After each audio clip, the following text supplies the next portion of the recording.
Hey everyone, welcome back to Free Tech Guide. In today's video, it'll show you how to turn on Vibrate on a silent mode for iPhone 16 and 16 Pro. First, open the Settings app.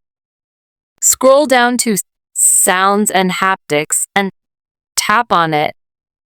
Next, tap on Haptics under the Ringtone and Alerts section. Here, you'll see 4 options. Always play, play in silent mode, don't play in silent mode, and never play. Select the option of play in silent mode. That means haptics will play when the iPhone rings or receive an alert while in silent mode.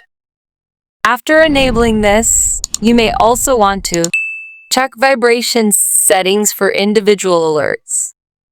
For example, for ringtone, go to ringtone, tap on haptics, and choose a vibration pattern for calls. You can follow the same steps for text tone, calendar, alerts, reminder alerts, and default alerts, specific vibration patterns for each type of alert. This is a way to turn on your vibration in silent mode. If this video was helpful, don't forget to like and subscribe for more iPhone tips and tricks.